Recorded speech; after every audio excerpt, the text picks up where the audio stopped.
Bonjour YouTube, bonjour à tous. C'est pas grave, Darko, pour tu de là. Bonjour Crazy Wisdom, bonjour. Je suis à toutes et à tous de nouveau. Bonjour à tous ceux qui aiment le foot, à ceux qui aiment le PSG, à ceux qui aiment le club où j'entraîne. Et malheureusement, défaite 1-0 ce week-end. Très très mauvais dimanche de football. Un point pris sur mes deux équipes préférées finalement, mon club et le PSG. C'est coup dur, match frustrant. Plutôt dominé. Belle maîtrise, franchement, le schéma bien, la défense au top, mais voilà, c'est un match, ça voulait pas, on n'a pas su mettre nos occasions, on prend un but sur un contre son camp, sur corner un peu tristoun, ça c'est c'est le foot, c'est comme ça. Et le PSG, qui était pas si loin de gagner, malgré une compo très remaniée, on va parler de ce match gentiment. Ouais, on dirait, ouais, ça rappelle ces matchs-là, ou les matchs en FIFA, où on dit que c'est scripté, mais des fois le foot, même le vrai foot, il est scripté par les dieux du foot, comme je dis avec mon père et mon frère. Voilà, il y a les dieux du foot qui sont là-haut et qui veillent sur tout ça. Les dieux du foot, c'était pas Lucas Chevalier. Yeah, aïe, aïe, aïe, aïe, aïe. Oui, on va en parler tout de suite. Avant ça, mais pas, bien sûr, ceux qui sont YouTube. Mais venez, soutenez-nous sur Twitch. On est là à 14h en général en semaine. J'aimerais qu'on ait des vidéos le soir, mais c'est compliqué, notamment parce que moi, je ne peux pas. Le week-end, encore moins. Comme je l'ai dit, j'entraîne déjà à côté. J'ai déjà plusieurs équipes, les gardiens. Parfois, il faut que je sois juste à la maison en famille. Et donc, ce Lille PSG, un partout. Est-ce qu'on est déçu? Pas déçu. On va s'afficher voilà, les notes un petit peu sur Oscord, un petit peu les stats. J'espère que c'est en assez grand pour vous. Sinon, je trouverais pour vous le mettre en encore plus grand. Mais j'aime bien comme ça. On voit un peu toute l'équipe et on voit avec la compo, elle était. Je crois que je commence par ça. C'est. Ouais, 1-1. Je vois des supporters maintenant, ils font vraiment la fine bouche. Ouais, c'est bon, on a pris l'habitude depuis plusieurs années de beaucoup gagner en Ligue 1. Même en Ligue des Champions, on gagne beaucoup de matchs depuis pas mal d'années, sauf, voilà, on est des éliminations, on gagne pas mal de matchs. Et maintenant, dès qu'on gagne pas, tout le monde veut en faire un drame, un truc, un machin. Et. C'est fou, en fait, parce que 1-1 à Lille, qui est 6ème avant le match, qui est 6ème de Ligue 1, qui a gagné ses deux matchs de Ligue Europa, en souffrant à Rome, mais contre l'AS Rome, qui est une belle équipe, ils ont quand même gagné. Les joueurs sur le terrain, il y a des vrais bons joueurs. Et nous, on est une équipe, mais je sais pas si on se rend compte. Par rapport aux titulaires de la finale de Ligue des Champions, il reste pas de chaud. C'est tout. C'est pas assez souligné donc on était loin de notre potentiel de l'effectif. Parce que du coup, il y avait exactement Marquinhos, Ruiz, Neves, Gvara, Doué, Dembélé absents. Que des titulaires. Je prends la finale Ligue des Champions parce que c'est le meilleur match, c'est le summum de notre concurrence. Que des titulaires qui. Oui, même par rapport aux 11 habituels cette saison, il y avait quasiment personne. 6 absents, 6 blessés. Vitinha, Hakimi, Mendes qui ont besoin de repos. Et au final, on sort un match assez honorable à Lille. Bon, la première mi-temps est pas géniale, mais j'en reparlerai. De toute façon, elle est globalement pas géniale. Mais je trouve que les gens sont super durs avec ce match nul qui est frustrant. On prend un but à la fin. On va regarder le but de Chevalier après. Et j'espère que l'image sera, que la vidéo sera pas enlevée. J'ai pris la vidéo de Lulosk. J'espère que ça passe. On fera très très vite. J'ai un tout petit truc à dire. Ça va prendre 3 secondes. Et voilà. Pour juger le but pris par Chevalier. Mais je trouve que cette équipe s'en est pas trop mal sentie. J'espérais mieux dans le jeu. On fera les cas individuels après. Il y a des joueurs qui m'ont déçu. Je trouve que il y a aussi des points positifs qui sont pas assez soulignés. Il y a des points négatifs, je trouve, ça passe un peu à côté. Ouais, pour le but, on en parle juste après, Darko. Mais oui, pour moi, il est loin d'être le plus fautif. Mais bon, c'est toujours comme ça, c'est toujours sur les gardiens qu'on tape. Moi, je souligne que ce PSG, donc très remanié contre Lille, encore une fois, belle équipe, qui a un petit peu fait tourner, mais pas non plus énormément. Il y a un choix. C'était pas faire tourner, mais il y a un choix fort de Genesio. On va en parler aussi. Mais moi, c'est juste pour commencer par détendez-vous un peu les gens, arrêtez de faire comme si le match avait été catastrophique, le PSG on voit encore qu'il est nul, il y a pas mal d'absents, on sort d'une saison historique au niveau des titres, historique au niveau de la longueur, parce qu'il y a eu la Coupe du Monde des clubs, et beaucoup de médias, certains supporters, quelques spécialistes, entre guillemets, promettaient vraiment l'enfer au PSG en début de saison. Limite ça allait être enchaînement de défaites, impossible de jouer, et au final on a un PSG à la deuxième trêve internationale, qui est premier de Ligue 1, ok, avec un seul point d'avance. Les premiers Ligue 1. On va en parler de Lee, ouais. Crazy Wisdom, on va en parler. Là, je fais d'abord le collectif. Petit à petit, on va aller vers l'individuel. Mais le PSG est premier de Ligue 1. Il est dans le top Ligue des Champions avec 2 victoires en 2 matchs contre notamment le Barça. C'est pas rien du tout. Et ouais, il y a cette envie de dramatiser un peu tout, alors qu'en fait tout va bien. Franchement, le début de saison, moi, c'est ce qui me faisait le plus peur. Je me dis qu'après, ils vont digérer un peu, il va y avoir l'hiver, il va y avoir le temps de monter en puissance. Peut-être une, deux recrues au mercato hivernal, on sait jamais. Peut-être, si c'est jugé nécessaire, en fonction de la suite des blessures. Mais ce PSG, il est premier. Il est premier, il est pas du tout ridicule à Lille. 9 tirs à 17 en faveur du PSG. En faveur du PSG. Lille a gâché des occasions, on va en parler juste après. Mais le PSG a eu les tirs, presque 2 fois plus de tirs, a eu 62% de possession de balle, c'est quand même pas mal pour une équipe. C'est jeune hein, sur le terrain, j'aime beaucoup les jeunes, mais Njantou, première titularisation en Ligue 1, Mbaye, ça te l'a quelques-unes de plus. Ouais, Zaïre Emery qui joue pas vraiment son poste, on dépanne un petit peu. Le PSG a relativement dominé, a plus de corners. La première mi-temps est plutôt pour Lille quand même, mais la deuxième, en fait, bah, déjà, elle est plutôt pour le PSG. Dans la maîtrise du jeu, c'est plutôt le PSG. Et une fois qu'il y a les changements, tu remets juste 3 titulaires, surtout ceux qui manquent. Vitinha, Nuno Mendes et Hakimi. Et le PSG prend le dessus. Et il y a le but à la fin qui est très frustrant, mais avec un petit peu plus de réussite, le PSG gagne 2-0. Il y a notamment la passe de Mendes pour Hakimi, qui était magnifique, et Hakimi, bon, ça passe à côté. Il y a quelques situations très mal gérées, je trouve. J'avais vu un commentaire sur Twitter en même temps, je crois que c'est Paris Stade Germain, un truc comme ça, qui l'a dit. Je lui ai répondu, ouais, je crois qu'il y avait un refus de jouer vers l'avant qu'on n'avait pas vu depuis un moment. Je sais que Luis Enrique aime la possession, mais là, il y a certaines actions, j'ai vraiment le sentiment qu'on voulait pas aller devant, et je comprends pas trop pourquoi, parce que oui, la possession, mais il y a vraiment des fois où on avait une supériorité numérique en attaque, des appels en profondeur, et on l'a pas fait.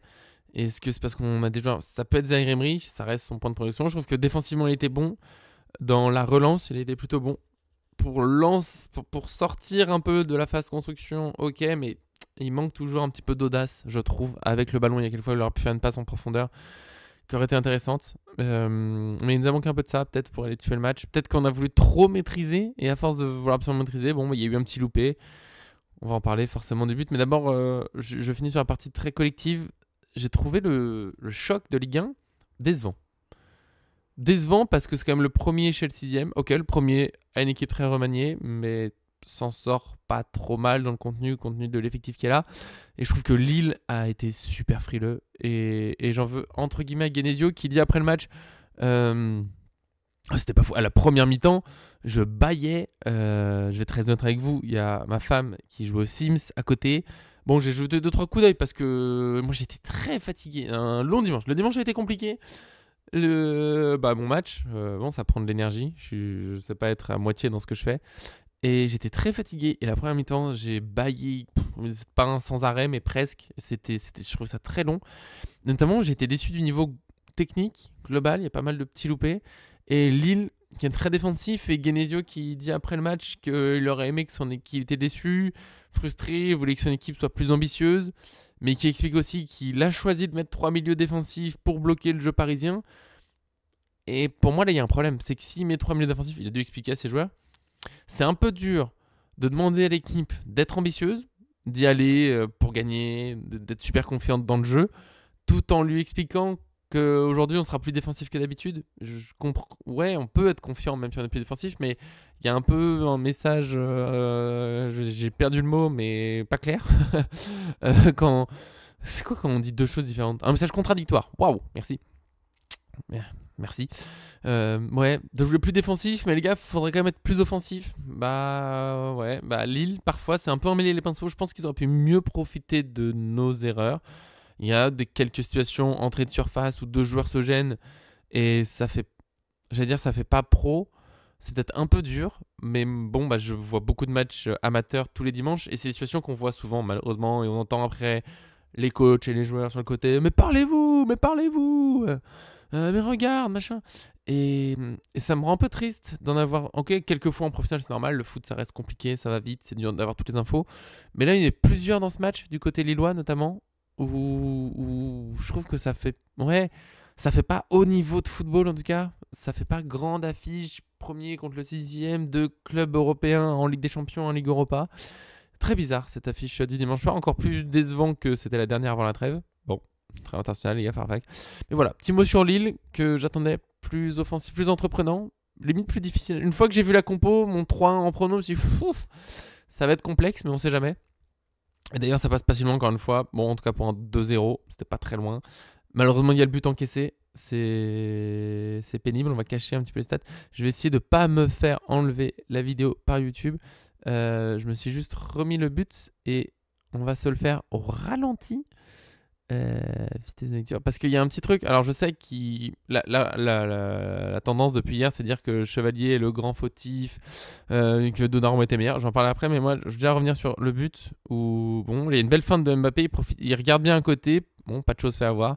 Ça arrive. En même temps, il faut savoir, il est pas loin. Et je crois que ça passe même encore trop vite. Faut vraiment s'adresser à Chevalier pour moi, pour comprendre.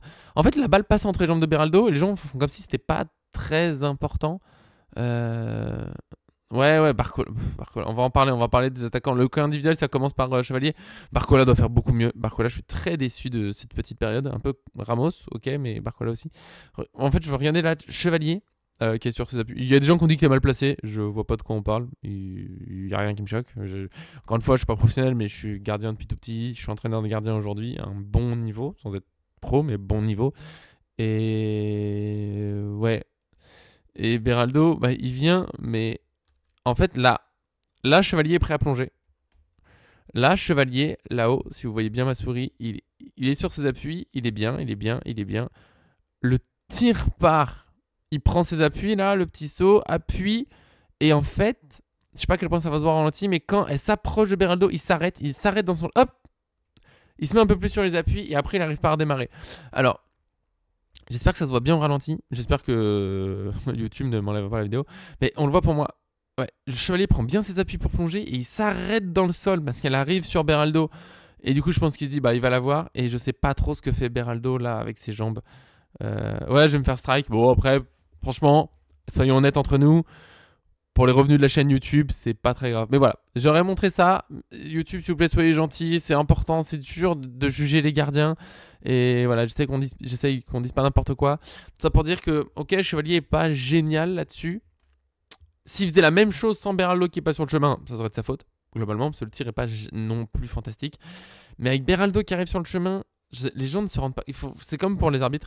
Il faut que les gens aillent sur le terrain, qu'ils aillent un peu au goal, qu'ils se prennent des frappes en étant masqués et qu'ils comprennent toute la différence entre voir la frappe depuis l'extérieur de la surface et elle passe entre les jambes des défenseurs ou presque inconsciemment, ton cerveau te dit c'est bon, le défenseur il l'a, donc tu t'arrêtes un peu et en fait elle passe par un endroit où elle doit jamais passer. Quand elle arrive sur le défenseur, limite, il faut se préparer de l'autre côté parce que le plus probable, une fois qu'elle arrive dans les jambes du défenseur, c'est qu'elle soit contrée. Et une fois qu'elle est contrée, elle peut repartir vers l'avant, elle peut partir vers la gauche, vers la droite. T'es obligé de reprendre tes appuis. Donc il arrête son plongeon. Et en fait, elle repasse en endroit. Et en fait, c'est très, très, très, très dur. Et bah, toi, Dark, on a dit exactement la même chose. S'il n'y a pas Beraldo, en fait, Beraldo, en essayant d'aider, il a gêné. S'il n'y a pas Beraldo, je pense que Chevalier l'a sans problème. C'est pas un tir très dangereux. Et après, il n'arrive pas à redémarrer. Ok, il faut peut-être faire mieux, mais c'est très dur. Les gens ne se rendent pas compte du redémarrage d'appui comme ça. En plus, la balle, elle est pile à cette distance où c'est un peu trop proche pour faire un gros plongeon. Il faut réussir à s'effacer. C'est pas facile. En fait, au final, c'est un but vraiment pas facile à rater. Je comprends le cumulé par contre avec Marseille, Tottenham au début. Bon, il y a eu les tirs au but, mais avant ça, il y a 2-3 loupés. Chevalier n'est pas encore tout à fait prêt pour le PSG. Mais moi, je repense à Trapp, par exemple, qui disait qu'en venant au PSG, ce qui l'avait choqué, ce qui était très dur, c'était la gestion de... Tu passes d'un club où tu as beaucoup d'arrêts à faire, Lille, même si belle équipe, domine moins que le PSG, à un club au PSG où tu n'as pas beaucoup d'arrêts à faire, il faut être excellent surtout. Ouais, ça va très vite, Darko, c'est ce que je disais. Il s'arrête en se disant, exactement, elle peut être déviée à ce moment-là. S'il s'arrête pas, que Beraldo la touche et qu'elle est cadrée de l'autre côté, il y a but. Il est obligé de s'arrêter parce que le plus problème, normalement, Beraldo doit la toucher. Une fois qu'il est autant sur la balle, il doit la toucher. C'est Beraldo qui se loupe plus que Chevalier, même si la balle passe très vite. Beraldo doit l'avoir plus que ça. Et Chevalier, il est obligé de s'arrêter parce que sinon, il suffit que la Beraldo la touche, même si elle va pas vite de l'autre côté, c'est fini. Donc après, voilà, c'est comme ça. Et voilà, maintenant, ça me fait rire parce que beaucoup font de Donnarumma le gardien qu'il fallait absolument garder. Chevalier, quelle erreur, mon Dieu, mais qu'est-ce qu'on a fait? Février dernier, Donnarumma prend un but contre Liverpool, qui est pas facile à arrêter, mais il fait que la toucher, elle rentre quand même. Fin de match, Elliott au parc. Et c'est reparti faut absolument prendre Chevalier, il est beaucoup plus fort et machin. Donnarumma, de toute façon, ça fait 4 ans qu'il est pas bon. Et là, tout est réécrit. Il y a eu une très belle fin de Ligue des Champions pour Donnarumma. Il y a aussi, dans le même temps, une pas très bonne saison en Ligue 1. Donnarumma, il prend pas mal de buts l'année dernière sur les frappes cadrées. Et au PSG, ça a été des très bons matchs, des moins bons. Mais on en a toujours fait des caisses sur le fait qu'il n'était pas assez bon. Et maintenant qu'il est parti, c'était le meilleur, il fallait absolument le garder. Et le gardien que tout le monde demandait cet hiver, l'hiver dernier, c'était Chevalier. Maintenant qu'il est là, bah finalement, c'est horrible. Tout. Je vais dire quelque chose sans vouloir être désagréable, on va dire, ou trop orgueilleux. Beaucoup de gens, et sur l'action qu'on vient de voir, ne savent pas juger les matchs des gardiens, en fait. Oh là! Oh là, Darko, il se fait gronder pour nous. Mais bisous, on se retrouve sur YouTube, bien sûr. Mais merci déjà d'être d'accord pour les gardiens. Merci, et je continue avec Crazy Wisdom avec grand plaisir. Oui, il faut lui laisser du temps. Chevalier, l'adaptation. Il a pas autant de choses à faire. Dans le jeu au pied, il a été très bon, encore une fois. C'est comme ça. Et là, sur le but, bah, il est pas vraiment responsable. Et vraiment, je suis désolé pour beaucoup, mais vous savez, ouais, les matchs de gardiens sont souvent très mal jugés. Des fois, je vois des éloges pour pas grand chose, pour des frappes qui sont essentiellement sur le gardien, et le placement était juste logique. Oui, heureusement qu'il est sur le chemin. Et des fois, je vois des critiques qui sont vraiment injustes. Alors, Chevalier n'est pas excellent sur le coup, certes, mais rien ne dit que Donnarumma l'aurait pas pris. Beaucoup de gardiens l'auraient pris ce but-là. Donnarumma a pris pas mal de buts qu'on pensait évitables. Et certains l'ont descendu pendant des années jusqu'à 4 derniers mois. Et pour 4 mois maintenant, c'est devenu l'intouchable, le meilleur. C'est comme ça, c'est la vie. Chevalier a pris un but. Je pense qu'avant ça, il y a des passes ratées, il y a beaucoup de ratés. Et je trouve ça un peu dur tout ce que prend Chevalier. Alors que bon, il y a Ramos aussi qui prend beaucoup et je comprends. C'est pas toujours facile de défendre Ramos. Je suis pas là spécialement pour le défendre. C'est juste que pour moi, c'est un peu toujours le même problème. C'est qu'il joue comme un œuf et parfois il a raison. C'est juste qu'il est pas. C'est ce que je disais tout à l'heure sur le truc collectif. Il y a pas mal de refus de passes en avant. Je sais pas pourquoi. Et Ramos, il y a plusieurs appels qui sont très bien, mais juste on lui fait pas la passe. Il y a eu des centres qu'on a tenté de lui faire où il est bien placé, mais le centre n'arrive pas et il peut pas marquer sans recevoir le ballon. Voilà, c'est malheureux. Ramos, c'est compliqué dans ce PSG. Je lui souhaite un déclic un jour, mais là, c'est aussi ce que je trouve un peu injuste là, c'est que tout le monde lui tombe dessus, alors que autour, Mbaye, j'aime bien, il a de la vivacité, c'est super, mais pour l'instant, c'est très brouillon. Je dis pas que c'est dramatique, il est jeune, c'est normal, mais Mbaye, c'est très très brouillon quand même, je trouve. Et pour moi, le joueur attendu sur la semaine, c'était Barcola, du coup. Et c'est pas facile d'exister sans tous les joueurs derrière. Là, au milieu de terrain, Njantou, Mayulu, bon, c'est pas Vitinha, Neves, tout ça. Mais Barcola, il est compliqué cette semaine. Contre Barcelone, il n'a pas été spécialement impressionnant. Là, contre Lille, je suis surpris par la note Ouskorn qui met un 7, bien au-dessus de Njantou, de Pacho. Bon, je suis pas à 7.2. C'est le deuxième meilleur joueur derrière Nuno Mendes. Je comprends pas trop. Je l'ai pas trouvé très bon. Et l'immense action, elle est pour lui. Et je veux bien qu'on me dise plein de choses, mais la lucidité, tout ce que tu veux. Mais l'énorme action qu'il rate, c'est juste un très gros raté dans la conduite de balle. Déjà, je sais pas s'il a changé d'avis dans sa conduite de balle. C'est juste qu'il s'est raté, mais il s'est raté. C'est pas au niveau des plus grands. Je continue de dire que Barcola est un très bon joueur de foot. Je comprends qu'il soit au PSG, mais c'est plus le joueur qui complète bien l'effectif pour amener de la vivacité, des choses, de la créativité. Il se bat défensivement, c'est super.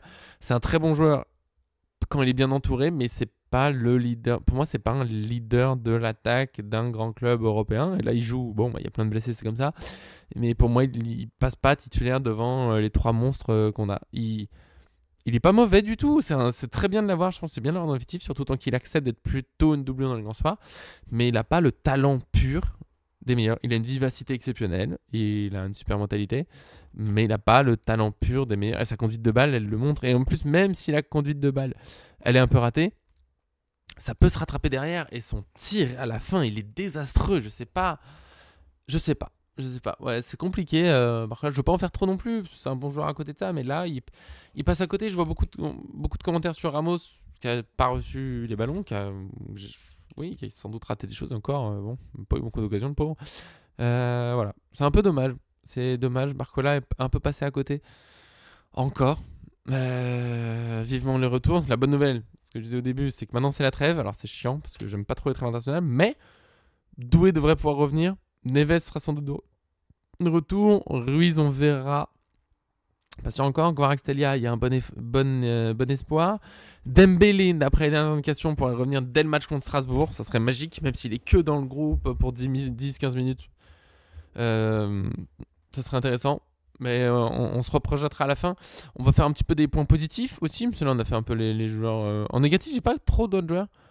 Bah, tu vois, Crazy, parfait la transition. Je voulais justement parler de Lille. Crazy qui nous dit le profil hybride de Kangin, enfin de Lee, quoi, nous fait du bien actuellement. Je suis d'accord.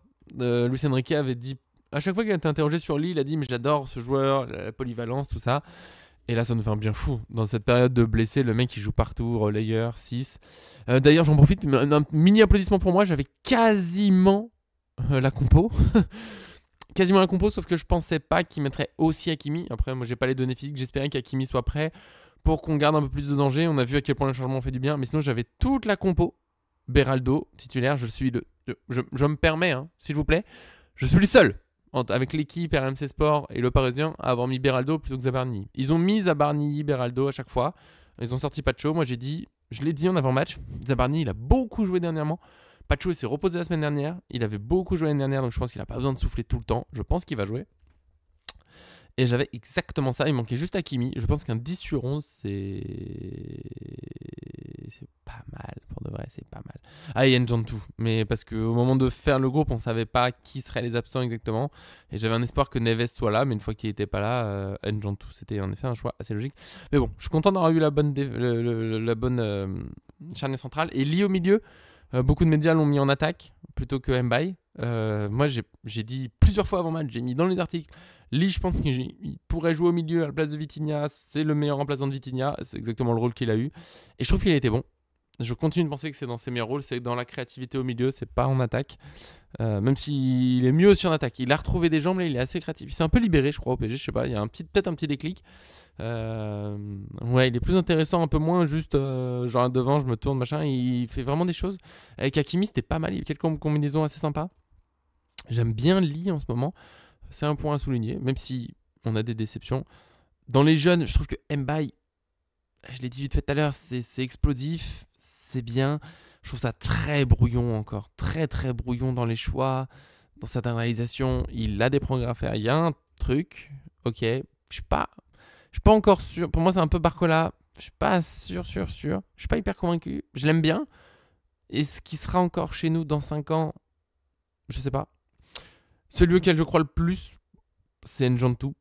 Njantou, je le trouve impressionnant dans l'audace, dans la même précision plusieurs fois. Bon, et Mayoulou, bien sûr, Mayoulou, on a tellement l'habitude de le voir jouer qu'on considère même plus que c'est un petit jeune. Il n'a que 19 ans. Mayoulou, assez intéressant. 2-3 mauvais choix quand même dans les frappes. Des fois, il a un peu abusé, il a un peu cherché à marquer alors que c'était pas le moment. C'est là où je défends entre guillemets le match de Ramos. Il y a eu plusieurs situations, Mayoulou, je crois Zaïre Emery une fois, où ils peuvent lui glisser un petit ballon et ils choisissent plutôt de frapper alors qu'il y a un défenseur devant eux, ils se font contrer. Et c'est un peu une triste fin d'action alors qu'il y avait mieux à faire.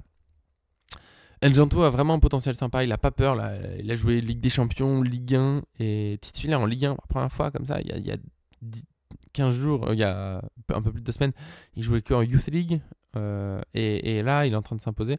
Je le trouve vraiment intéressant, il y a un truc, j'ai envie de le revoir, j'espère qu'il jouera encore cette saison même quand il y a les retours de blessures. Et je préfère, pour l'instant, moi, personnellement, je suis plus séduit par Njantou que Mbaye, mais ça peut être purement personnel. Et si vous avez un avis différent, vous avez bien le droit de l'exprimer tant que c'est dans le respect, l'amour et bien autre chose. Et je souhaite à Mbaye de réussir chez nous, hein, c'est pas le problème, mais voilà, pas hyper convaincu pour l'instant. Dans les autres bonnes nouvelles, je trouve que Lucas Hernandez, beaucoup l'ont souligné, revient très très très bien. Il a eu une période, après sa dernière blessure, le retour était dur, il n'était pas du tout dans le rythme, il faisait des fautes bêtes, il dégageait des ballons, c'était très dur le retour. On s'est dit pendant un moment, aïe, est-ce qu'il va réussir à s'en remettre cette fois? Et là j'ai l'impression que ouais, il est en train de vraiment bien revenir. Il a sauvé, c'est un peu fort. Il a été très solide dans des situations compliquées plusieurs fois. Avec le ballon, ça panique beaucoup moins, ça fait beaucoup moins d'erreurs. Il a été assez précis, j'ai bien aimé.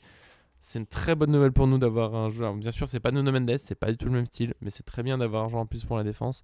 Mine de rien, on a un groupe assez solide avec Lucas Hernandez qui revient en forme. Peu de gens y croyaient. Et pourtant, bravo pour sa combativité et son mental solide parce qu'il y avait de quoi sombrer. Deuxième longue blessure, le retour est difficile, il y a les concurrents, Zabarni qui arrive en plus. Il se laisse pas faire. Il est encore en équipe de France. Bravo. J'espère qu'il sera au mondial. Je lui souhaite. Et qu'avant ça, bien sûr, il aura fait une grande saison avec nous. Zahir Emery, dont j'ai pas parlé. J'ai vu des gens, certains comptes Twitter, malheureusement, le descendre. Genre, qu'est-ce qu'il fout là, machin, c'est un problème. Je comprends pas. Je l'ai dit tout à l'heure. Il a toujours cet axe de progression d'un peu plus d'audace dans le jeu. Ouais. Mais il récupère pas mal de ballons. Il y a plusieurs bonnes passes. On a retrouvé un peu le Zahir Emery qui manquait parfois ces derniers mois. Je trouve que c'est le Zahir Emery qui arrive, qui récupère un ballon et qui arrive à mettre un changement de direction, accélération pour éliminer les joueurs proches de lui pour tout de suite créer un déséquilibre parce que l'équipe adverse était en train d'attaquer, elle vient de perdre le ballon et lui tout de suite il met une percussion. C'est intéressant. Je suis content de le revoir comme ça. J'ai envie de voir la suite. Est-ce qu'il peut rester régulier, ne pas avoir une blessure, rester dans cette forme et ajouter, comme je disais, la petite audace dans le jeu. Après avoir percuté, alors là, il avance et il revient vers l'arrière. Tant pis, il abandonne. Et j'ai envie qu'il tente un peu plus des choses, qu'ils soient un peu plus précis sur les créations. Voilà, c'est le petit truc. Pour être un milieu vraiment complet, il faut qu'il ajoute ça. Il est jeune, je pense que ça peut venir. En plus, avec Luis Enrique. Avec une équipe plus complète aussi, ce sera plus simple, tous les automatismes. Et puis, servir Doué ou Dembélé, c'est plus simple peut-être des fois que Ramos. Ouais, il a que 19 ans. Les gens l'ont enterré tellement vite. C'est terrible, hein, Crazy Wisdom. C'est terrible. Il a que 19 ans et parce qu'il est pas parfait, il est déjà nul. C'est fatigant ce monde. Je vais en profiter, tiens. Presque une sortie de vidéo, mais en même temps, c'est dans le thème parce que c'est par rapport à Zahir qui se fait démonter par certains. Chevalier aussi. Il y a un truc global. C'est un peu double sujet, mais un seul. Je comprends pas. Expliquez-moi, pour certains, sur les réseaux sociaux, si vous voulez, pourquoi il y a autant de colère sur les réseaux sociaux et dans le foot. Pourquoi il y a autant de colère?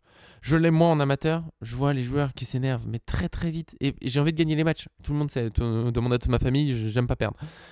Mais toute cette colère entre coéquipiers, je comprends pas. Cette colère envers les joueurs de notre club, des autres clubs, je comprends pas. Calmez-vous. On aime le foot. C'est des joueurs de foot. Je vois pas pourquoi on les déteste autant. Pourquoi toujours la colère? Pourquoi Zahir Emery? Bon, on peut moins l'aimer, je comprends. Des fois, son manque de jeu offensif m'agace. Mais pourquoi les dire que c'est un gros nul, qu'il faut absolument... Pourquoi s'énerver? On peut préférer qu'il s'en aille. Je comprends. Ça peut s'argumenter. Ok, on peut recruter un autre joueur. Trouvez-le. Mais être tout de suite insultant...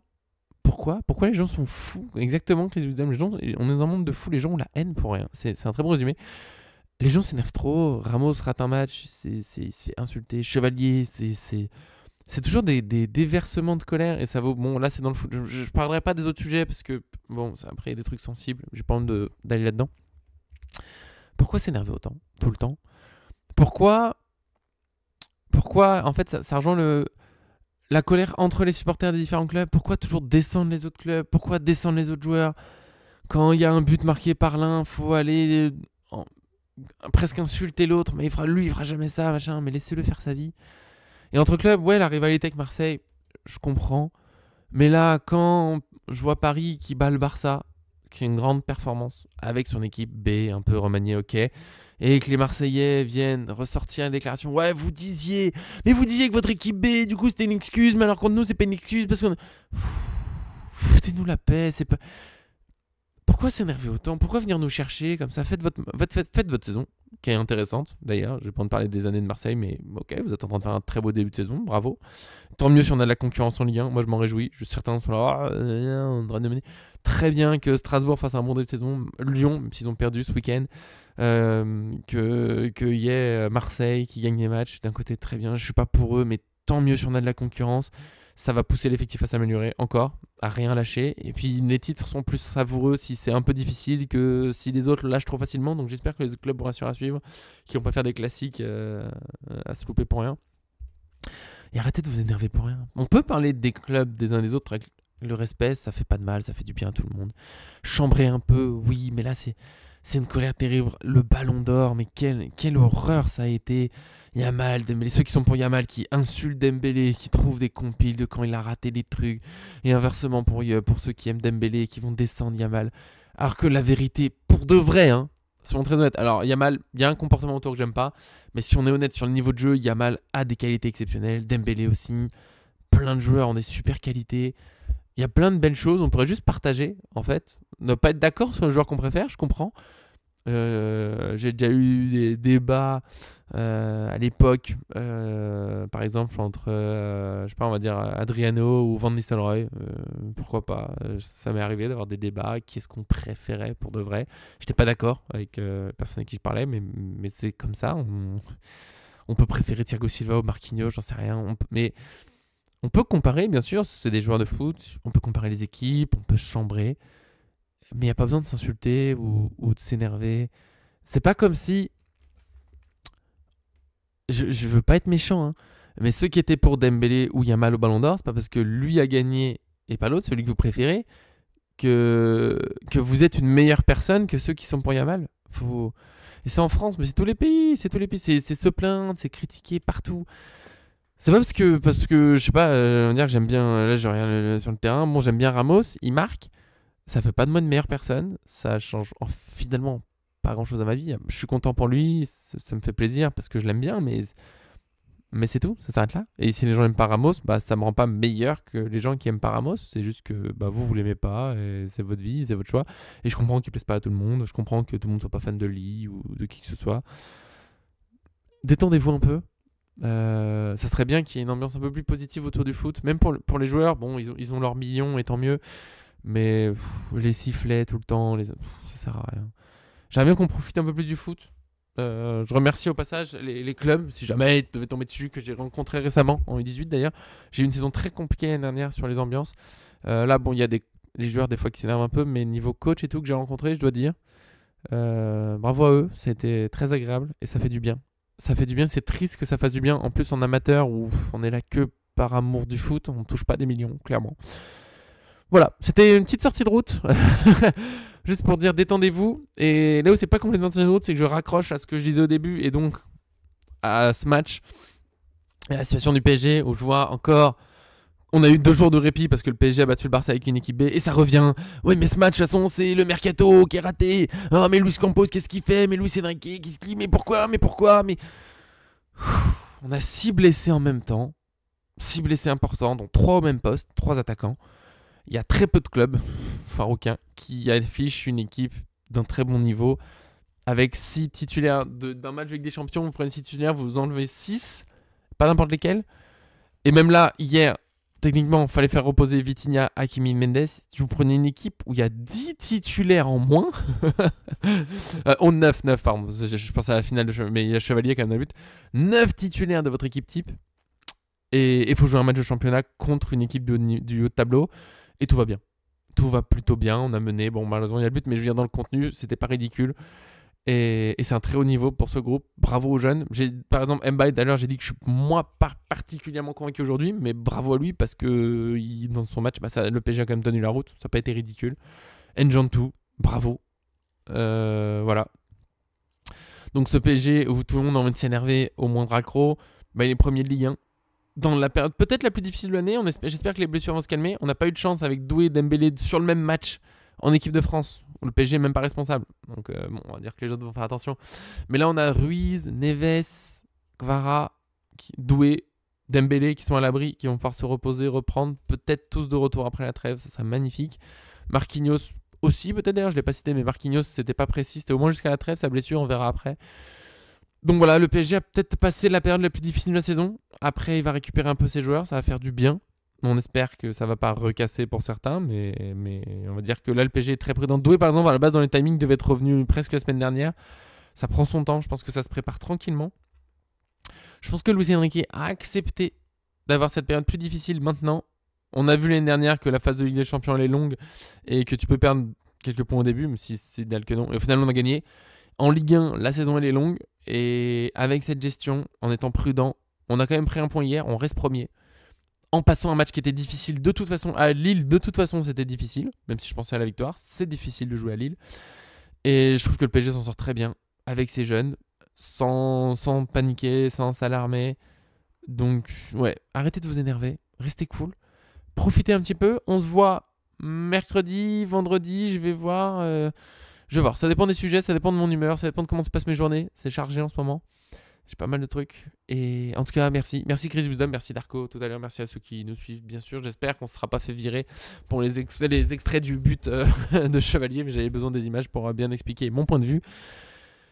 Voilà, j'ai passé mon petit message. Si ça peut aider même 2-3 personnes à rendre le foot un peu plus positif, bah, ça me fera plaisir parce que ça me fatigue un peu parfois de parler aux gens quand je dis que j'aime le foot et qu'ils disent ah ouais, mais t'as pas du mal des fois. Et voilà, ça pourrait tellement mieux se passer. Il y a tellement de belles idées dans le foot. Moi, j'aime le foot parce que c'est collectif. J'aime pas les sports individuels, j'ai du mal. J'aime me battre pour un groupe. Et voilà, j'aimerais que ce soit plutôt ça. Chris Williams, je réponds à ça avant de quitter. Ouais, il a été sélectionné, Kvara. Mais c'était peu de temps après sa blessure. Est-ce qu'il est sélectionné, mais est-ce qu'il jouera? On ne sait pas. Sagnol a plutôt été sage avec... Ah bah je viens de voir maintenant, il faudra que je le publie juste après. Que Neves finalement est forfait pour le Rassemblement du Portugal. Il ira pas, il va pas jouer.